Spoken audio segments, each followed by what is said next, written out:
Salam kenal, perkenalkan kami dari kelompok 6. Pada hari ini kami akan mempresentasikan penyajian laporan keuangan dengan mata kuliah pengantar akuntansi 1, Universitas Cyber Asia.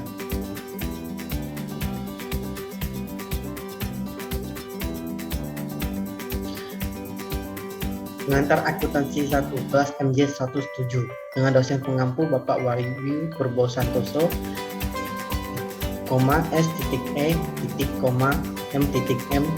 CVRM. Dengan anggota kami terdiri dari Pak Bagus Bayu Setiaji, Pak Hamadun Kosasi, Bu Inggit Safira, Bu Juslia Francisca, Bu Medika Reja, Bu Melani Matian Ningsi, Pak Mehmet Sofian Budi Prasojo, dengan saya sendiri Michael Brad, Bu Rahel Oktavia, Pak Sori Pada Marta Lubis, Bu Susanti, Pak Udi Wiono. Pendahuluan. Latar belakang laporan keuangan sendiri memiliki arti yang berbeda-beda. Namun secara garis besar yang laporan keuangan adalah laporan yang mencatat berbagai macam jenis transaksi yang terdapat di dalam perusahaan tersebut, baik ketika sedang beroperasi ataupun tidak. Oleh karena itu kami akan membahas penyajian laporan keuangan yang baik dan benar. Metode penulisan. Metode penulisan yang kami ambil adalah metode studi literatur. Rumusan masalah. Rumusan masalah yang kami bahas. Poin pertama, apa yang dimaksud dengan laporan keuangan? Poin kedua, apa yang saja tujuan dalam membuat laporan keuangan? Poin ketiga, apa saja unsur-unsur yang terdapat di dalam laporan keuangan? Poin keempat, apa saja komponen yang terdapat di dalam laporan keuangan? Poin kelima, bagaimana cara penyajian laporan keuangan? Tujuan dari penelitian ini adalah sebagai berikut. 1. Memahami pengertian laporan keuangan. 2. Mengetahui tujuan pembuatan laporan keuangan. 3. Mengetahui unsur-unsur di dalam laporan keuangan. 4. Mengetahui komponen di dalam laporan keuangan. 5. Mengetahui penyajian laporan keuangan yang baik.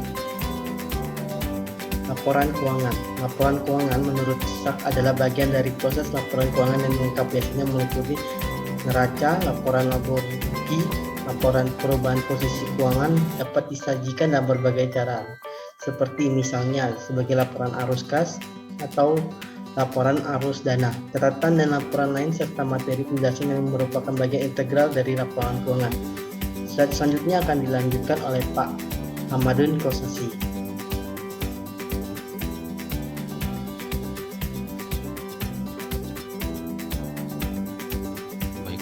Saya akan melanjutkan ke bagian komponen laporan keuangan.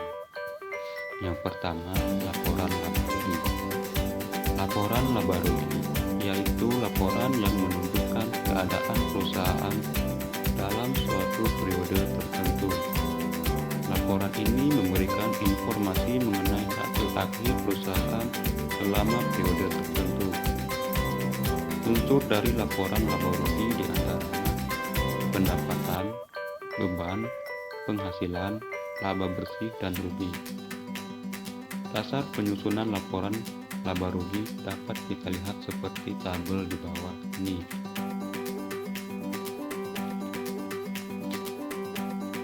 Tujuan dan fungsi laporan laba rugi. Yang pertama, memberikan informasi tentang kondisi perusahaan. Yang kedua, bahan referensi mengevaluasi kinerja dari pihak manajemen. Yang ketiga, sumber informasi tentang tingkat keberhasilan target yang ditentukan. Yang keempat, tujuan dalam mengembangkan bisnis. Yang kelima, bahan analisis strategi perusahaan untuk dapat mengetahui tingkat keberhasilan dari strategi bisnis yang sudah dijalankan sebelumnya. Sebagai cerminan profil suatu substansi bisnis, memberikan informasi jumlah pajak perusahaan. Berikutnya, laporan neraca perusahaan dagang. Yang pertama, neraca adalah bagian dari laporan keuangan suatu entitas yang dihasilkan pada suatu periode akuntansi yang menunjukkan posisi keuangan entitas pada akhir periode laporan keuangan tersebut. Cara membuat laporan neraca perusahaan. Yang pertama menentukan tanggal dan periode pelaporan. Neraca digunakan untuk menggambarkan keseluruhan aset, kewajiban, dan ekuitas pemegang saham perusahaan pada tanggal dan periode tertentu dengan disebut pelaporan. Yang kedua, identifikasi aset. Yang pertama, aset lancar meliputi akun hutang, biaya masih harus dibayar, pendapatan tangguhan, kertas komersial, bagian lancar hutang jangka panjang, serta kewajiban lancar lainnya. Berikutnya ada kewajiban tidak lancar, meliputi pendapatan ditangguhkan atau tidak lancar, kewajiban sewa jangka panjang, hutang jangka panjang, serta liabilitas tidak lancar lainnya. Cara berikutnya menghitung ekuitas pemegang saham. Selanjutnya menambahkan total liabilitas ke dalam total saham pemegang dan bandingkan dengan aset. Untuk memastikan neraca seimbang, perlu membandingkan total aset dengan total kewajiban ditambah ekuitas. Untuk melakukan ini harus menambahkan kewajiban dan ekuitas bersama. Lalu untuk mengetahui jumlah keseluruhan dari aktiva, langkah mudah yang dapat diambil adalah dengan menjumlahkan keduanya untuk mengetahui totalnya. Berikutnya ada laporan arus kas.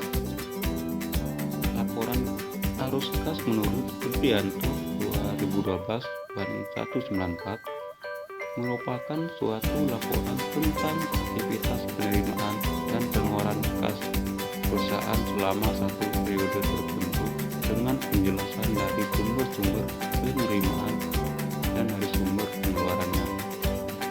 Cara membuat laporan arus kas. Yang pertama, menghitung kenaikan dan penurunan yang terjadi. Selanjutnya, menghitung dan melaporkan salah satu kas neto yang digunakan pada aktivitas operasi dengan menggunakan cara direct method atau cara indirect method yang ada. Menghitung dan melaporkan kas neto yang digunakan untuk kegiatan investasi. Menghitung dan melaporkan kas neto yang digunakan pada kegiatan pendanaan.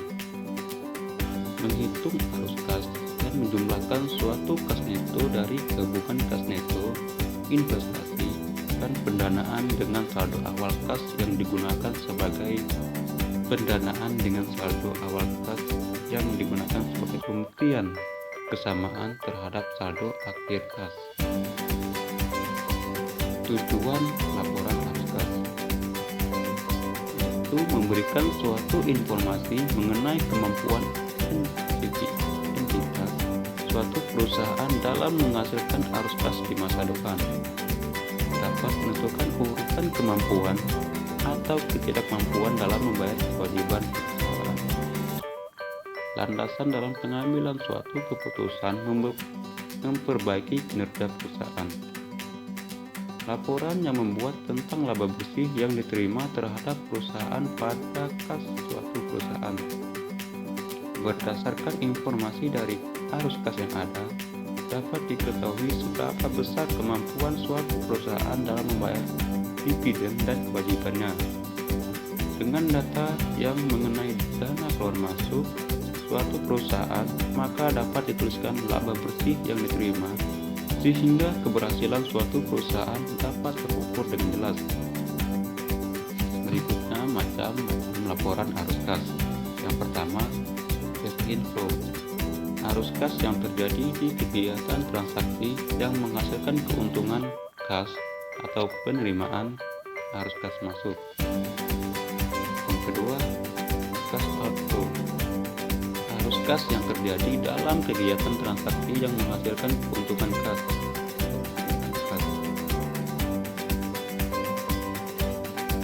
Dalam membuat suatu laporan kas diperlukan dua sumber data, yaitu laporan laba rugi dalam periode yang sedang berlangsung serta neraca periode yang dapat diambil di antara periode yang sedang berlangsung dengan neraca pada periode sebelumnya. Terima kasih. Inilah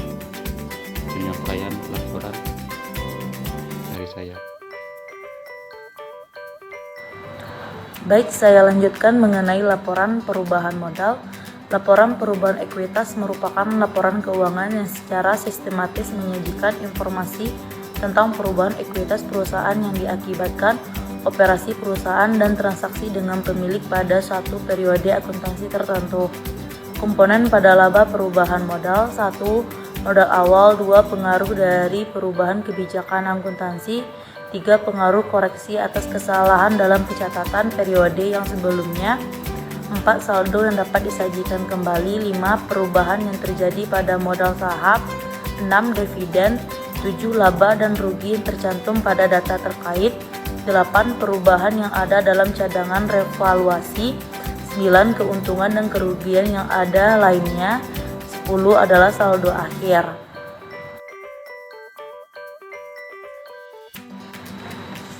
Baik, selanjutnya infografis keuangan BCA triwulan 1 tahun 2021. Total aset 1090,4 triliun, naik menjadi 12,1% dari tahun sebelumnya. Total kredit 586,8 triliun, giro dan tabungan 655,8 triliun, naik 15,4% dari tahun sebelumnya. Deposito 193,6 triliun, naik menjadi 12,2% dari tahun sebelumnya. Dana pihak ketiga 849,4 triliun, naik menjadi 14,6% dari tahun sebelumnya. Laba bersih 7 triliun. Pembiayaan keuangan berkelanjutan 125,9 Pembiayaan keuangan berkelanjutan 125,9 triliun, naik menjadi 21,4% dari portofolio kredit. Mobile 2,082 juta, naik menjadi 62% dari tahun sebelumnya. Internet 951 juta, naik menjadi 28% dari tahun sebelumnya. ATM 463 juta, kurang dari 8% dari tahun sebelumnya. Branch 28 juta, kurang dari 22% itu dari tahun sebelumnya. Untuk rasio keuangan, ROE 15,8%, CAR 24,5%, NPL 1,8%, cadangan terhadap NPL 280,8%.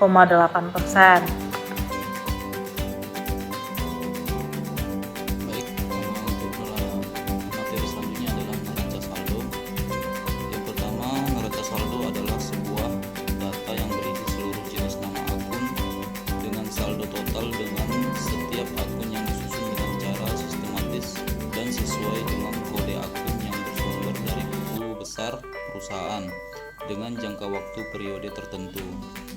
Yang kedua, adanya neraca saldo dapat digunakan sebagai patokan agar tidak melakukan kesalahan saat posting atau pemindah bukuan ke kolom debit dan kredit buku besar. Berikutnya, neraca saldo. Fungsi neraca saldo. Yang pertama, fungsi persiapan untuk mempersiapkan pembuatan laporan akhir keuangan perusahaan.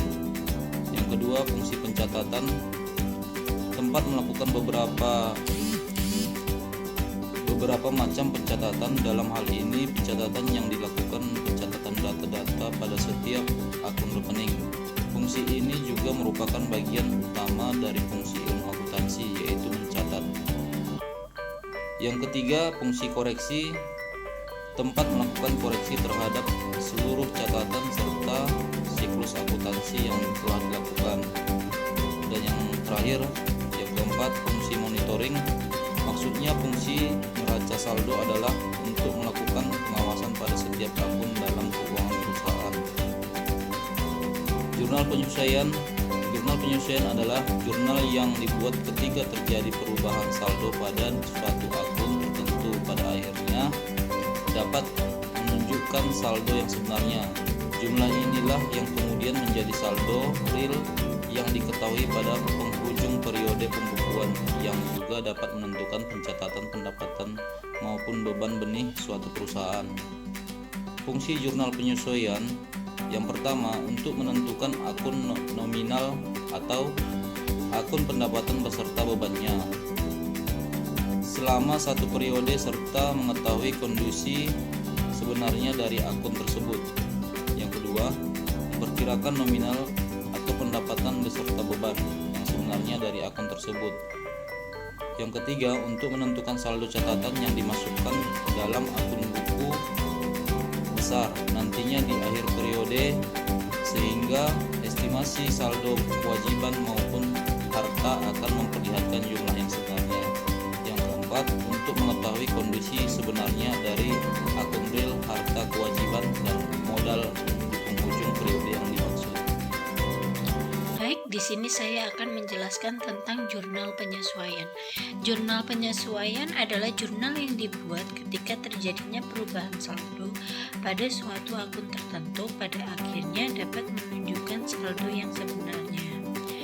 Jumlah inilah yang kemudian menjadi saldo real yang diketahui pada penghujung periode pembukuan yang dapat menentukan pencatatan pendapatan maupun beban bersih suatu perusahaan. Fungsi jurnal penyesuaian: 1. Untuk menentukan nominal akun pendapatan beserta bebannya selama suatu periode serta mengetahui kondisi sebenarnya dari akun tersebut. 2. Memperkirakan nominal pendapatan beban bersih yang sebenarnya dari akun tersebut. 3.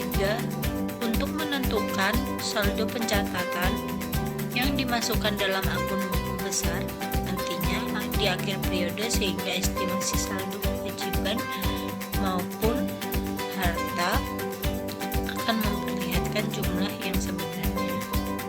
4. Untuk mengetahui kondisi sebenarnya dari akun real harta kewajiban dan modal di penghujung periode yang dimaksudkan.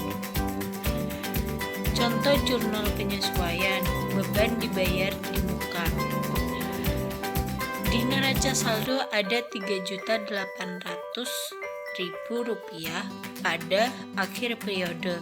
Saldo akun sisa Rp3 juta.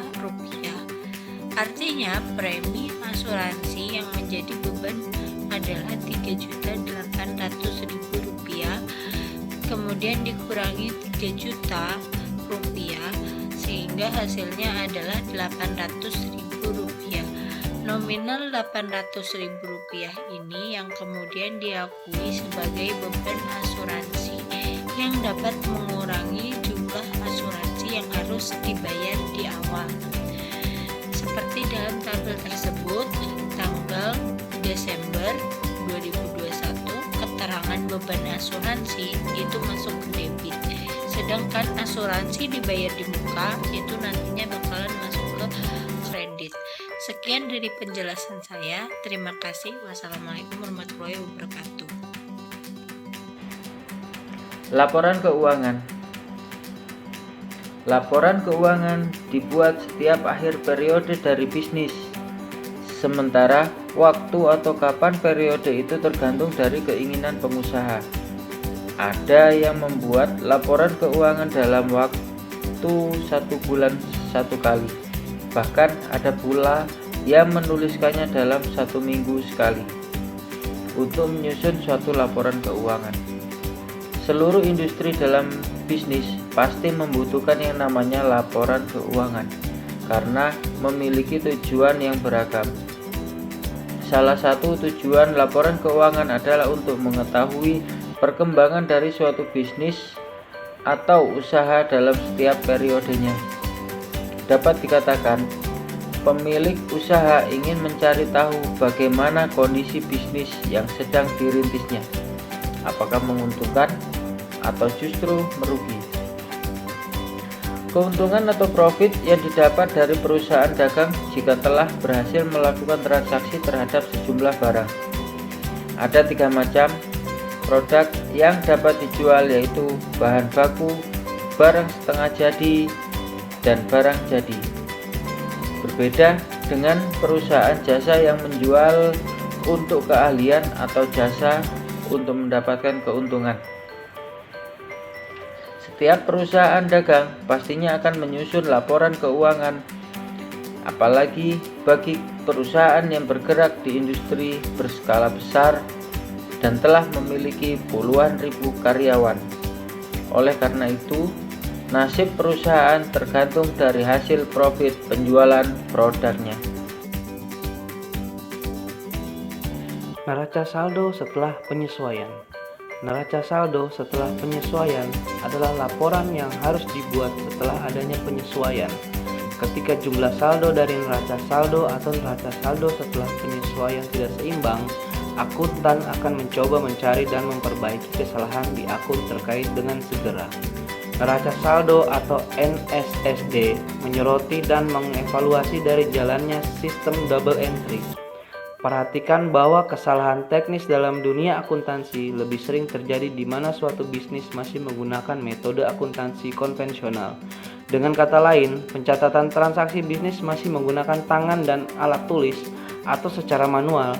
Kemungkinan terjadinya kesalahan akuntansi akan kecil jika bisnis menggunakan sistem pencatatan akuntansi berbasis komputer.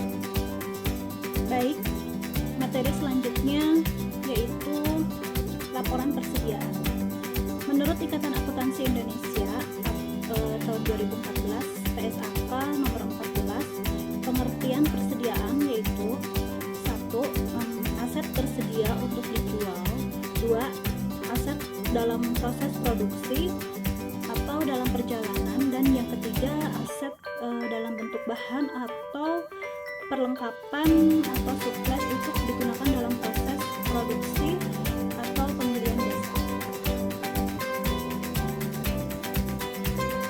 Adapun jenis-jenis persediaannya yaitu persediaan bahan mentah, bahan setengah jadi, dan barang jadi atau barang dagangan. Lalu berikutnya metode pengukuran dan pencatatan persediaan. Menurut Baridwan 2010-150 ada dua macam metode pencatatan persediaan, yaitu 1. Metode persediaan buku atau perpetual. Jadi dalam metode buku, setiap jenis persediaan dibuatkan rekening sendiri yang merupakan buku pembantu persediaan. Rincian dalam buku pembantu bisa diawasi dari rekening kontrol persediaan dalam buku besar. Yang keduanya metode persediaan fisik atau periodik, yaitu penggunaan yang mengharuskan adanya perhitungan barang yang masih ada pada tanggal penyusunan laporan keuangan. Berikut contoh perhitungan harga pokok penjualan. Misalnya di sebuah toko pakaian sedang menyusun laporan keuangan akhir tahun dan menghitung jumlah persediaan seperti informasi berikut ini. Persediaan awal barang tahun 2021 Rp 500 juta rupiah, lalu pembelian baru selama tahun 2021 800 juta rupiah, dan persediaan akhir barang tahun 2021 300 juta rupiah. Lalu berapakah harga pokok penjualannya atau HPP-nya? Di mana HPP tersebut rumusnya pembelian bersih plus persediaan awal barang dikurangi persediaan akhir barang, yaitu 800 juta ditambah 500 juta dikurangi 300 juta sama dengan 1 miliar rupiah. Jadi toko pakaian tersebut menjual barang dagangnya sebesar 1 miliar rupiah selama 1 tahun ini. Terima kasih atas kesempatannya. Perkenalkan, saya Rahel Tafia. Pada kesempatan kali ini saya akan melanjutkan mengenai presentasi dari rekan saya sebelumnya mengenai persediaan, di mana kita ketahui persediaan adalah semua barang yang dimiliki dengan tujuan untuk dijual kembali ataupun untuk dikonsumsi dalam operasi normal perusahaan. Nah, dalam persediaan ini tentunya kita membutuhkan sebuah metode atau beberapa metode. Tujuannya adalah untuk menginventarisir persediaan, atau dalam arti kata lain proses pencatatan persediaan, supaya diketahui nominal dan kuantitasnya setiap saat, baik itu secara real time maupun secara periode akuntansi. Nah, dalam metode penentuan harga pokok persediaan ini itu dibagi menjadi dua, yaitu metode perpetual atau secara real time adalah metode penghitungan persediaan dengan mencatat terus-menerus perubahan persediaan pada saat terjadi transaksi. Pada metode ini, perubahan jumlah dan ketersediaan barang dagang akan langsung dapat diketahui secara real time. Contohnya, ketika kita mengeluarkan barang ataupun menjual barang ke customer, stok barang yang ada di sistem kita itu langsung kita kurangi. Nah, itulah disebut secara real time. Nah, ketika kita keluar barang itu langsung kita kurangi ya. Nah, yang kedua itu ada metode periodik. Metode penghitungan persediaan yang dilakukan secara periodik atau berkala. Biasanya ini metode dilakukan di akhir bulan atau di akhir periode akuntansi mengikuti siklus pembuatan laporan keuangan bulanan. Nah, dalam metode periodik ini itu dibagi menjadi 4, yaitu identifikasi khusus, yang kedua ada FIFO ya, yang ketiga ada LIFO, dan yang keempat itu ada rata-rata tertimbang. Nah, selanjutnya itu kita akan membahas mengenai akibat kesalahan dalam persediaan. Nah, yang pertama itu persediaan yang dicantumkan nilainya lebih besar dari catatan. Nah, yang kedua persediaan yang dicantumkan nilainya lebih kecil dari catatan. Yang ketiga, persediaan yang dicantumkan nilainya lebih besar sebelum piutang, ditulis, dan penjualan. Yang keempat, terakhir, itu persediaan yang dicantumkan nilainya lebih kecil sebelum piutang, ditulis, dan penjualan. Sekian dari saya, terima kasih.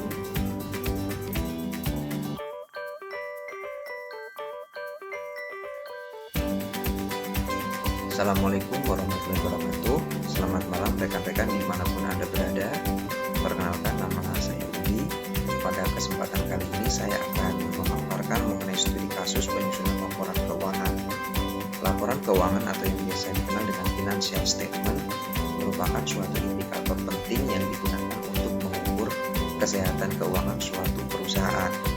Nah, pada kesempatan kali ini saya akan menyajikan data laporan keuangan PD Bagus selama periode bulan Desember 2016. Dalam satu bulan terdapat 19 transaksi. Langkah pertama yang perlu dilakukan adalah mendefinisikan dari chart of account atau COA. Nah, biasanya COA ini terdiri dari yang paling liquid yaitu kas. Setelah selesai mendefinisikan kas, langkah pertama yang perlu dilakukan adalah mencatat seluruh transaksi ke dalam jurnal umum. Nah, di dalam jurnal umum ini kita mengkategorikan atau mengklasifikasikan satu akun dilawankan dengan akun yang lain sehingga antara debit dan kredit ditemukan satu titik keseimbangan. Setelah selesai dengan jurnal umum, langkah selanjutnya yaitu mencatat setiap jurnal atau setiap akun ke dalam buku besar secara spesifik di dalam satu bulan transaksi. Jika di dalam transaksi terdapat susulan-susulan transaksi, kita memerlukan suatu ayat jurnal penyesuaian. Nah, di dalam ayat jurnal penyesuaian ini mencatat segala sesuatu yang tidak terdapat pada jurnal umum. Kemudian setelah selesai dengan ayat jurnal penyesuaian, kita memerlukan suatu neraca lajur. Nah, biasanya neraca lajur ini ada yang terdiri dari 8 kolom, 10 kolom, dan 12 kolom. Untuk studi kasus kali ini kita menggunakan 10 kolom. Setelah selesai dengan neraca lajur, hal yang paling penting atau paling krusial adalah membuat laporan rugi laba. Nah, di dalam laporan rugi laba ini tersaji pendapatan usaha, di mana pendapatan usaha itu dikurangi dengan beban-beban yang dikeluarkan oleh suatu perusahaan.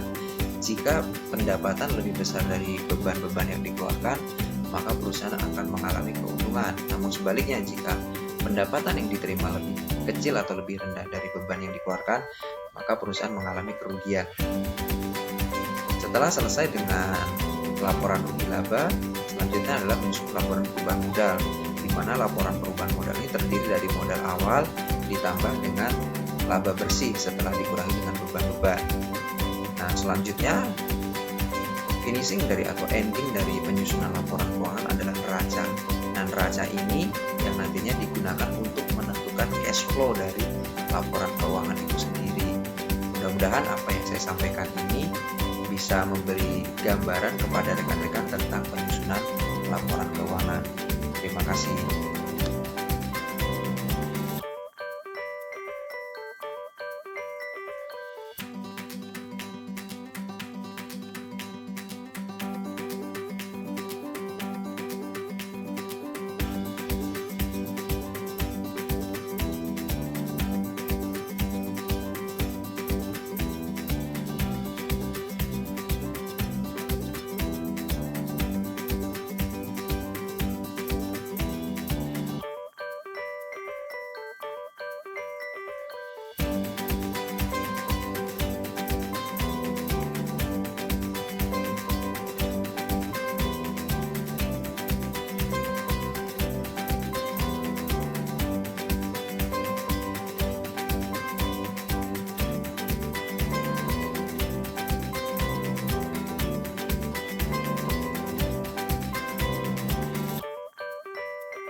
Dari penjelasan yang telah dipaparkan, dapat kita simpulkan bahwa laporan keuangan adalah suatu struktur yang menyajikan posisi keuangan dari kinerja perusahaan atau entitas.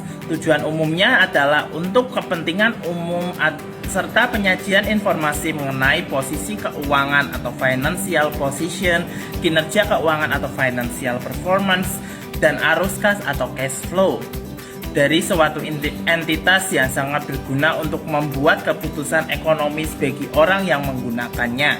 Jadi dapat kita simpulkan bahwa laporan keuangan adalah bukti yang sahih kepada perusahaan maupun kepada pihak yang berkepentingan lain yang menunjukkan finansial suatu perusahaan memang benar-benar dikelola dengan baik dan transparan mengenai neraca, laporan laba rugi maupun arus kasnya.